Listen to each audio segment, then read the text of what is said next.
Dr. Ahsanuজ্জামান sir to present his valuable speech. Please welcome sir. ছাত্রছাত্রীদের উদ্দেশ্যে বলা হচ্ছে তোমরা একটু ধৈর্য ধরে সহযোগিতা করো এবং অনুষ্ঠানটিকে সাফল্যমণ্ডিত করে তোলো।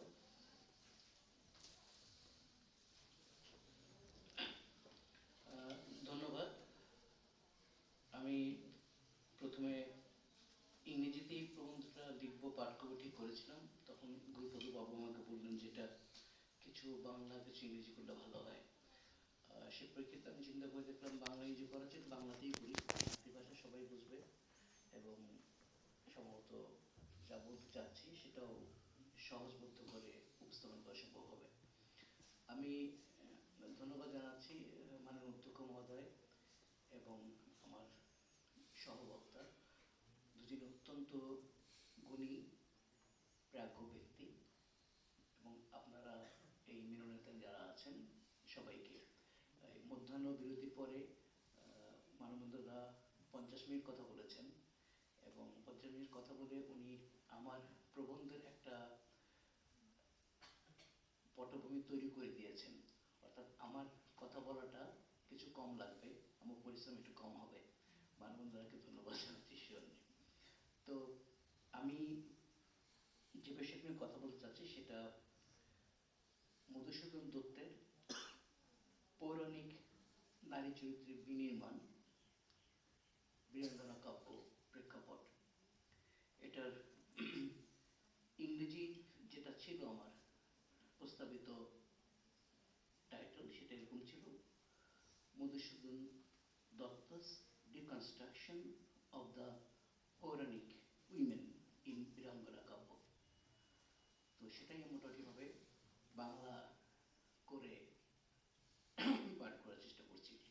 তো যেটা হয়েছে, বীরাঙ্গনা কাব্য নিয়ে কথা হয়েছে এবং মানবদা দীর্ঘ সময় বলেছেন।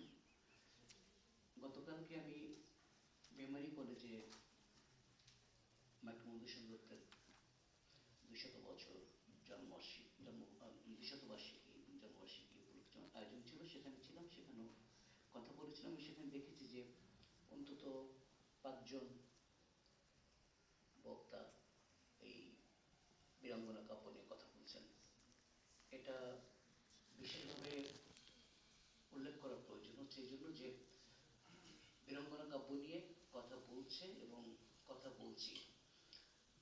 অর্থাৎ এটা যেটাকে মানবতা লগ্নত বলেছেন সেটা আজকের দিনে কতটুকু ভূমিকা রাখছে বা কতটা জোরালো সেটা বোঝা যাচ্ছে। মাইকেল মধুসূদন দত্তের অবশ্যই অবশ্যই বলা যেতে পারে মেঘনাদ কাব্য তার উল্লেখযোগ্য কাব্যগ্রন্থ, কিন্তু আমরা দেখতে পাচ্ছি যে বর্তমানে এই বীরাঙ্গনা কাব্য নিয়ে আমাদের ওখানে যথেষ্ট কাজ চলছে। তো মধুসূদনের সাথে আমার পরিচয় ছাত্র হিসাবে, মানে যেটা হয় শুরুতে মধুসূদন তো একসময় অবশ্য ভীতির একটা জায়গা ছিল যে বোঝা যাবে না এবং এত কঠিন শব্দের ব্যবহার, সেই শব্দ সহজে উচ্চারণ করা যায় না।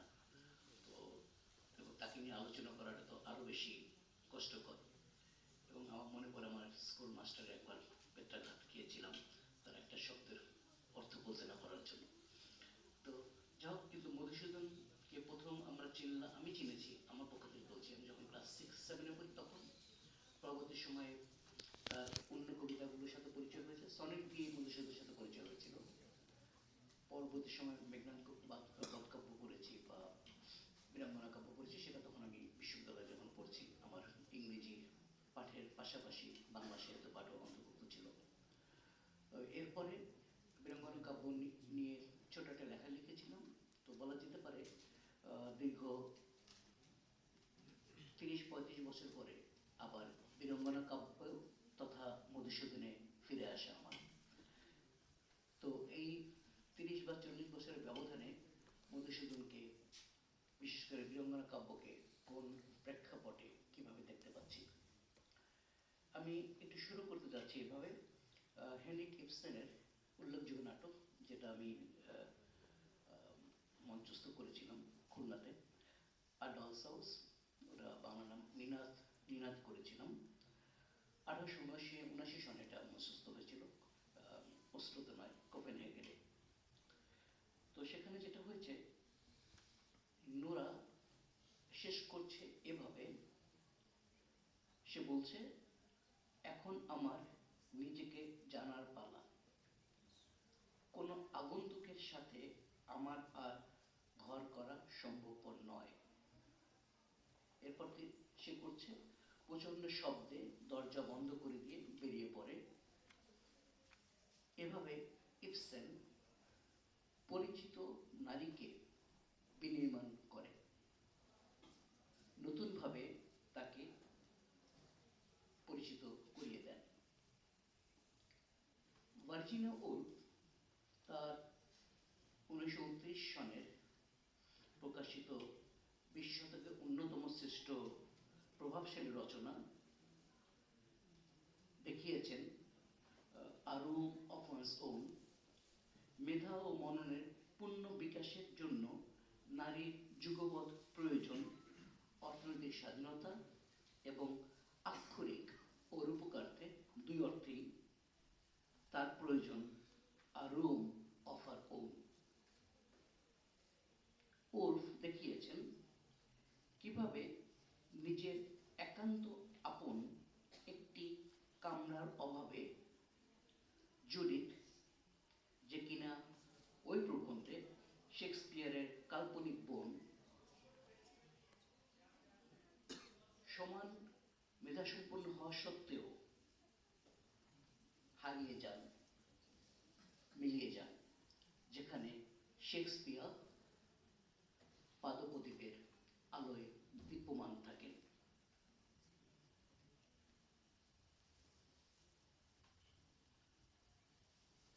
অন্যদিকে রবীন্দ্রনাথের স্ত্রীপত্র, মোটামুটি আমরা সবাই জানি গল্পটি সম্পর্কে। মৃণাল শিক্ষিতা, কবিতা লিখতে পারে। এই বিষয়টি তার শ্বশুর বাড়ির সকলের জন্য এক ধরনের আতঙ্কের বিষয়। মানে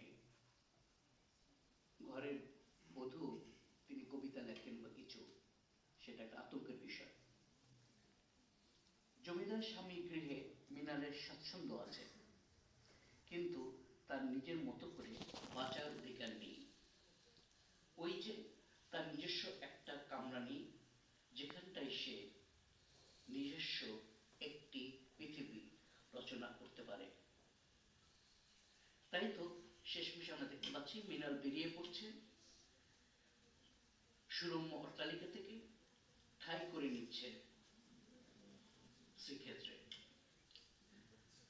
পত্র মারফত সে জানিয়ে দিচ্ছে সে আর কোনোদিন ফিরবে না। আরো জানাতে ভোলে না যে সে বাঁচবে, আত্মহত্যা করবে না, বেঁচে থাকবে। এরকম অনেক দৃষ্টান্ত দেওয়া যেতে পারে। এই দৃষ্টান্তগুলো উপস্থাপনের মধ্য দিয়ে আমি আমার মূল বিষয়বস্তুতে ফিরে তাকাতে চাই, অর্থাৎ আলোকপাত করতে চাই মধুসূদন দত্তের বীরাঙ্গনা কাব্যটিকে, যেখানে তিনি নারী চরিত্রের বিনির্মাণ করেছেন এবং যেটি মানবতা তার কথার মধ্য দিয়ে তুলে ধরেছিলেন। মানবতা সময়পতি তারার যে পত্র কাব্যটি আছে সেখানেই দৃষ্টিপাত করেছেন। আমি সেজন্য ওটা নিয়ে আর কথা বলবো না, আমি অন্য দু একটা পত্রালোকের দিকে আমার দৃষ্টি নিবদ্ধ করব। 1862 সনে, যেটা আমরা জেনেছি, বীরাঙ্গনা কাব্যটি প্রকাশিত হয় এবং এখানে ওই কাফিদা বলছিলেন যে সবকিছু অসমাপ্ত এবং এটাও অসমাপ্ত একটা, এবং মধুসূদনের অধিকাংশ লেখা অসমাপ্ত হয়ে আছে এবং তিনি শেষ করতে পারবেন কিনা এই সংশয় সবসময় ছিল। বলছেন তিনি শেষ করবেন, তবে এই বিষয়ে তিনি বলছিলেন, এই বীরাঙ্গনা কাব্য তিনি বলেছেন এটা আর ফেরা হবে কিনা সেটা আমি জানি না, এবং তিনি ফিরতে পারেননি আসলে। তো 11টি পত্রকাব্যে 11 জন নারী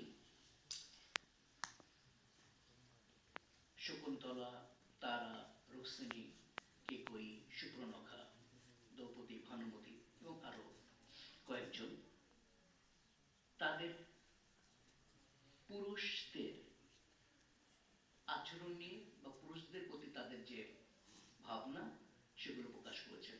মূলত সময়ের প্রতি তারা অবল্যে প্রকাশ করছে তার ভালোবাসার কথা, এবং যেটা মানবদা বলেছেন যে ওই সময় দাঁড়িয়ে একজন নারী এভাবে বলতে পারছে, যেটা সম্ভবত এই সময় আমরা অনেকেই বলতে পারবো না স্বাচ্ছন্দ্য করে। এটা শুধু বাংলা ভাষাতেই নয়, যে কোনো ভাষাতেই সম্ভবত একটা দুর্লভ একটা জায়গা যে এই 19 শতকের মধ্যভাগে এসে এরকম ভাবে কথা বলতে পারাটা। যে প্রতিবাদগুলো আমরা দেখতে পাচ্ছি, প্রতিবাদ প্রকাশিত হচ্ছে, সেই প্রতিবাদ হেলমেটের বিরুদ্ধে নোরার প্রতিবাদের মতো হয়তো নয়, প্রতিবাদের ভাষাও ভিন্নতর, কিন্তু সে তো প্রতিবাদী। এবং এই প্রতিবাদের ভাষার মধ্য দিয়ে মধুসূদন ভিক্টোরিয়ান আদর্শ নারীর যে প্রতিমূর্তি রয়েছে ছিল ভদ্রমহিলা, সেই ভদ্রমহিলার আবরণটিকে ভেঙে দিচ্ছেন এবং রক্ত মাংসের নারীকে সামনে তুলে নিয়ে আসছেন। দুষ্মন্তের প্রতি শকুন্তলা পত্রকাব্যে রাজা দুষ্মন্তের প্রতি শকুন্তলা বলছে এরকম: বননিবাসিনী দাসী নমে রাজপথে রাজেন্দ্র,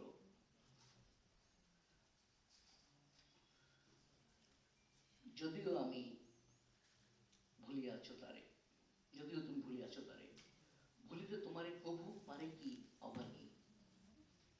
এটা খুব সাদামাটা মনে হতে পারে, যে তাই তো এখানে একজন দুর্বল নারী, অভাগী এবং ভাগ্য বিলম্বিত, প্রতি সঙ্গ বিবর্জিত, তাকে ভুলে চলে গেছে, কোনো খোঁজই নেয়নি, এবং তিনি এখন পত্র লিখছেন, অনেকটা রোদনের মতো শোনাচ্ছে।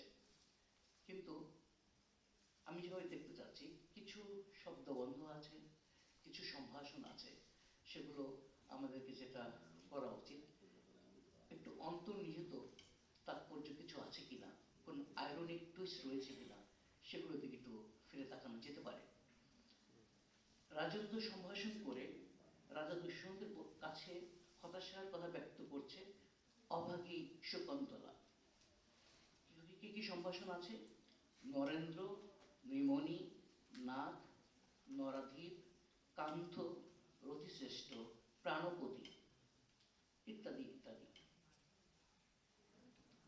এবং অভিমানিনী, অভিমানিনী শকুন্তলা, যিনি নিজেকে বলছেন অবলা কুলের বালা, দাসী শকুন্তলা।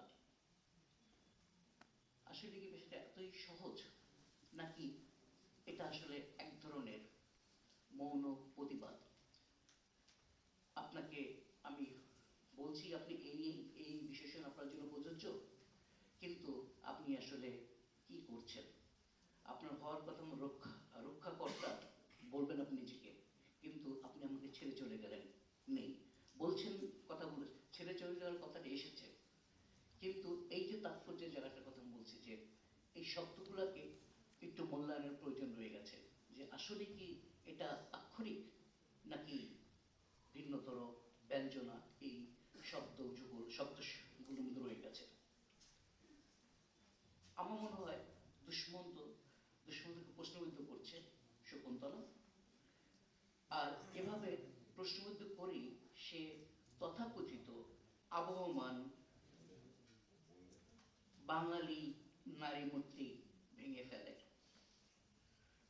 নতুন নারী রূপে আবির্ভূত হয়ে ওঠে শকুন্তলা।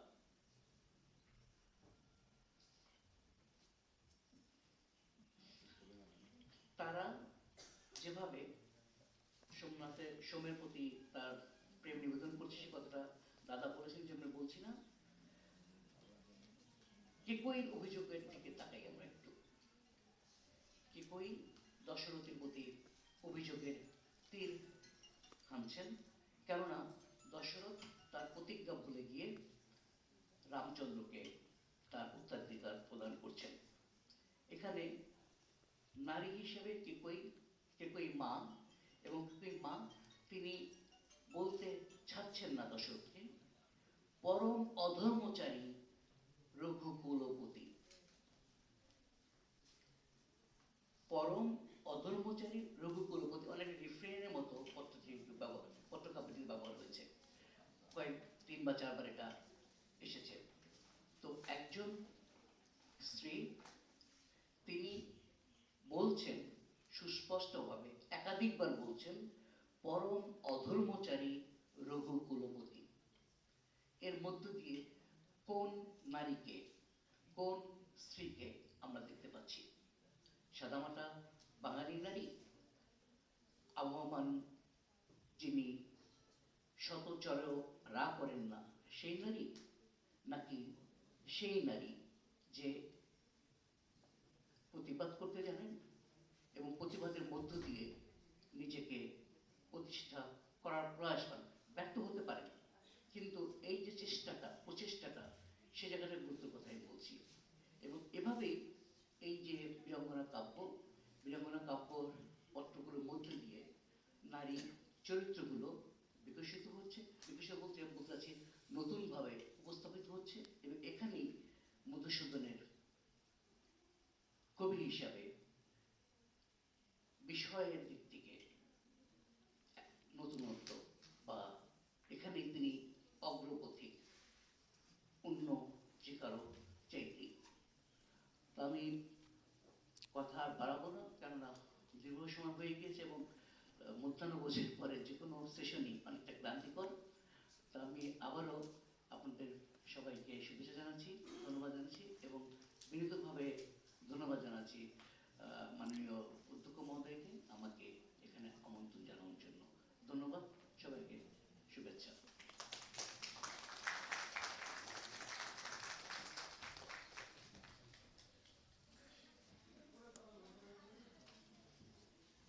অনেক অনেক ধন্যবাদ স্যার। মাইকেল মধুসূদন দত্তের বিস্ময়কর জীবন, সৃষ্টির গভীরতা এবং উৎকর্ষতা আমাদের সামনে উত্থাপন করার জন্য এবং আমাদেরকে সমৃদ্ধ করার জন্য অনেক ধন্যবাদ। মাইকেল মধুসূদন মেমোরিয়াল কলেজের বাংলা বিভাগের উদ্যোগে কলেজের IQAC সহায়তায় মাইকেল মধুসূদন দত্তের দ্বিশত জন্মবর্ষ পূর্তি উপলক্ষে মাইকেল মধুসূদন দত্ত স্রষ্টা ও সৃষ্টি শিরোনাম শীর্ষক এক দিবসীয় আন্তর্জাতিক আলোচনা সভার শেষ লগ্নে এসে আমরা উপস্থিত হয়েছি। প্রথাসিদ্ধ নিয়ম মেনে এবার ধন্যবাদ দেওয়ার পালা।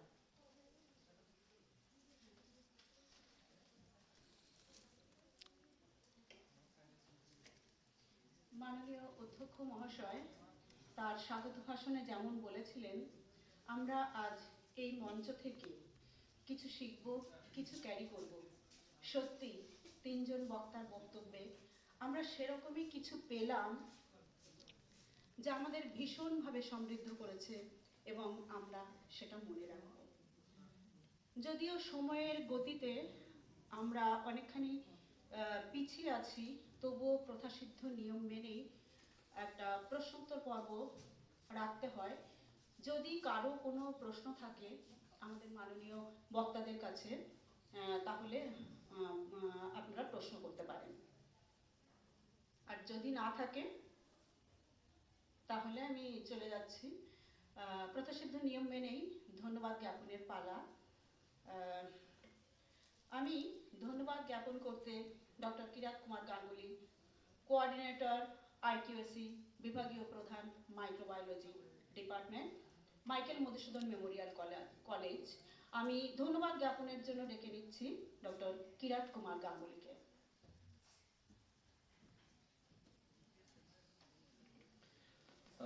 ধন্যবাদ দিতে গিয়ে প্রথমেই যেটা বলতে ইচ্ছে করছে সেটা হলো গিয়ে এই অনুষ্ঠানগুলো আমাদের কলেজের পক্ষ থেকে আয়োজন করা হচ্ছে, বিভিন্ন ডিপার্টমেন্টের সঙ্গে কোলাবোরেশনে, বিভিন্ন ডিপার্টমেন্টের উদ্যোগে এগুলো করা হচ্ছে।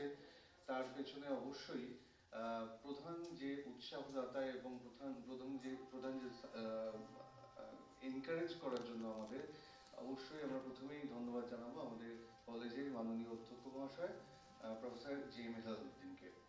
আমাদের একটা কথা মাথায় রাখতে হবে যে আজকের অনুষ্ঠানে এই যে চার দেওয়ালের মধ্যে আলোচনা হলো, এগুলো যেন শুধু আলোচনা পর্যায়ে না থাকে, এগুলোকে যেন কখনো আমরা জীবনে একটু নেড়ে ঘেটে দেখি, তবেই এই টাইপের অনুষ্ঠানগুলো সার্থকতা পাবে। স্টুডেন্টদের জন্য আমাদের এই অনুষ্ঠান, সুতরাং এটা স্টুডেন্টদের উদ্দেশ্যে একটা কথা বললাম।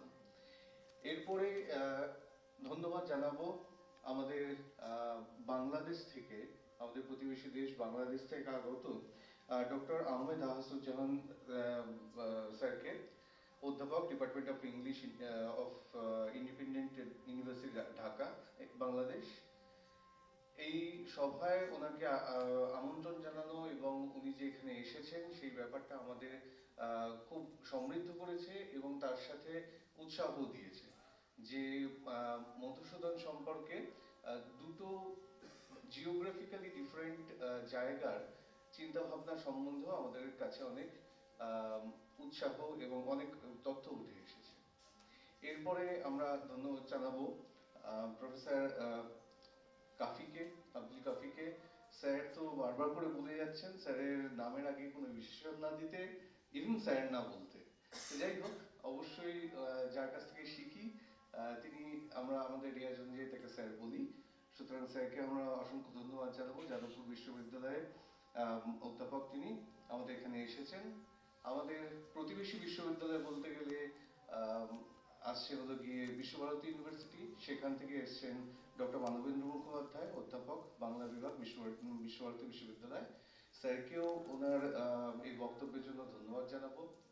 এরপরে আমাদের মাথায় যেটা প্রথম আসে সেটা হলো যে ডিপার্টমেন্ট এটা আয়োজন করেছে, অর্থাৎ আমাদের কলেজে বাংলা ডিপার্টমেন্ট। সেই বাংলা ডিপার্টমেন্টের প্রত্যেক সদস্যকে বাংলা ডিপার্টমেন্টের HOD ডক্টর গুরুপদ অধিকারী, বাংলা ডিপার্টমেন্টের প্রফেসর লিপিকা সরকার, ডক্টর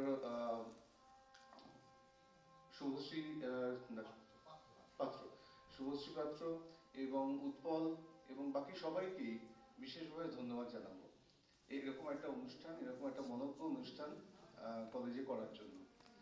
এরপরে বাংলা ডিপার্টমেন্টের স্টুডেন্টরা তো অবশ্যই আছে, সেই স্টুডেন্টরা সাংঘাতিকভাবে আমাদের এখানে হাত বাড়িয়ে দিয়েছে, সাহায্যের হাত বাড়িয়ে দিয়েছে।